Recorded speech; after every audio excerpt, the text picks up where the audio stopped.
di pusat kotanya kota Taif jamaah sekalian. Yang pertama, kota Taif ini jamaah sekalian adalah tempat yang pertama dipilih Rasulullah SAW untuk berhijrahnya beliau. Di mana pada saat itu di kota Mekah dakwah beliau tidak kunjung diterima. Bahkan pada saat itu bukan hanya penolakan secara lisan, tetapi penolakan secara terang-terangan sudah Rasulullah SAW terima di kota Mekah.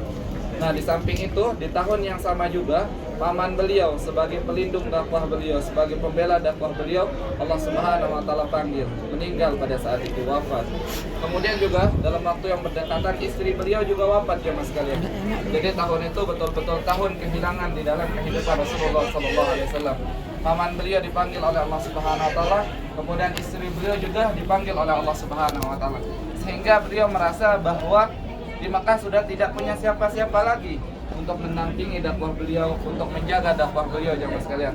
Sehingga beliau berpikir bahwa beliau ingin melaksanakan atau berjalan berhijrah menuju ke kota Taif ini. Lantas kenapa beliau memilih kota Taif ini jemaah sekalian?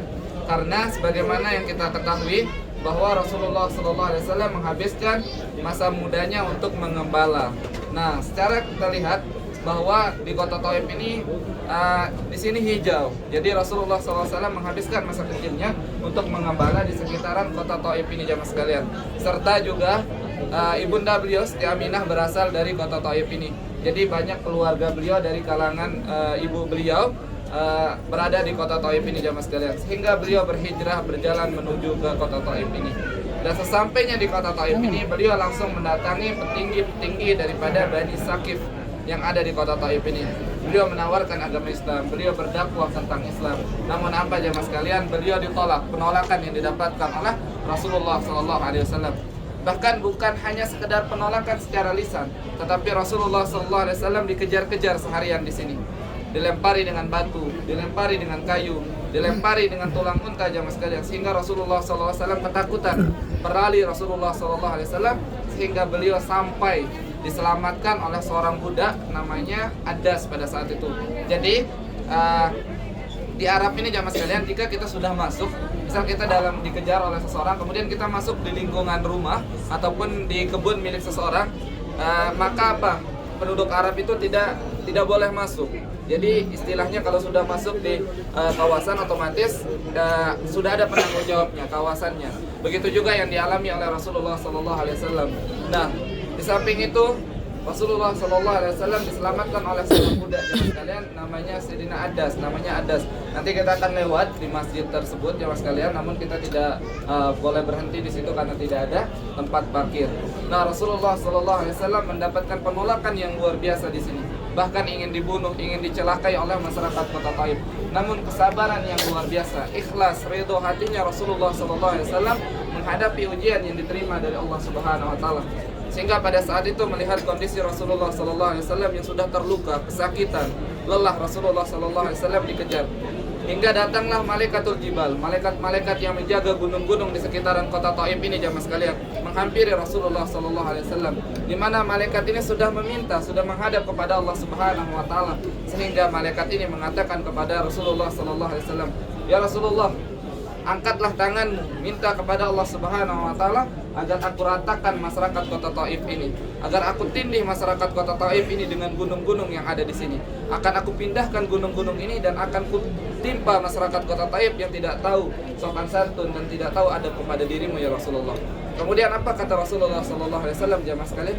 Bukan kalimat kebencian yang keluar dari lisan beliau, melainkan apa kata Rasulullah SAW? Tidak, katanya. Mereka belum tahu siapa diriku, mereka belum mengenal agama Islam ini, kata Rasulullah SAW. Rasulullah SAW berdoa pada saat itu, mengangkat tangannya meminta kepada Allah Subhanahu wa taala.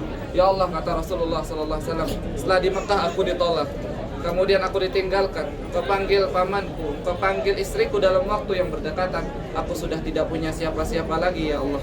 Kau panggil istriku yang begitu aku cintai, mendampingi dakwahku, kau panggil ya Allah. Kemudian engkau perjalankan aku menuju ke kota Taif ini, kemudian di sini aku ditolak. Bahkan tidak hanya penolakan secara lisan, melainkan aku ingin dibunuh, aku dikejar-kejar ya Allah. Lantas kemana lagi engkau akan melangkahkan kakiku, kata Rasulullah SAW. Kemudian di tempat itu apa akan mendapatkan perlakuan yang sama atau bahkan melebihi dari yang saat ini aku derita? Kata Rasulullah SAW, aku redho, aku ikhlas ya Allah, selama bukan engkau yang meninggalkanku, selama bukan engkau yang membenciku ya Allah. Kata Rasulullah SAW. Kemudian Rasulullah SAW mendoakan masyarakat kota Taif ini. Beliau mendoakan, ya Allah, kata Rasulullah SAW, jika sekarang agama ini ditolak, aku ditolak, agamamu ditolak ya Allah, tolong suatu saat nanti munculkan dari tulang sulbi mereka, maksudnya dari keturunan mereka, masyarakat kota Taif pada saat itu, yakni laki-laki ataupun perempuan, dewasa ataupun kecil, besar ataupun anak-anak, kata Rasulullah SAW, orang-orang yang beriman kepada Allah Subhanahu Wa Taala dan beriman kepada Rasulullah SAW. Nah, sehingga doa itu begitu mustajab, begitu dijawab ya mas kalian, sehingga sampai sekarang ini 100% penduduk asli kota Taif ini, penduduk aslinya 100% umat muslim ya mas kalian. Jadi doa ini begitu mustajab, sehingga kota Taif ini juga menjadi salah satu kota di mana kota ini sangat dirahmati karena kesuburannya, ketenangannya, kedamaiannya ya mas kalian. Namun sampai sekarang kota Taif ini termasuk menjadi kota yang paling menyesal. Kenapa? Seandainya masyarakat kota Taif dahulunya, nenek moyang masyarakat kota Taif ini dulunya menerima dakwahnya Rasulullah, mungkin bukan Madinah yang ada sekarang, melainkan kota Taif ya mas kalian. Tapi Allah Subhanahu Wa Taala berencana lain. Kemudian apa? Rasulullah SAW ditolak di sini, sehingga Rasulullah SAW berhijrah menuju ke kota Madinah, dan di sana di Madinah Rasulullah SAW diterima.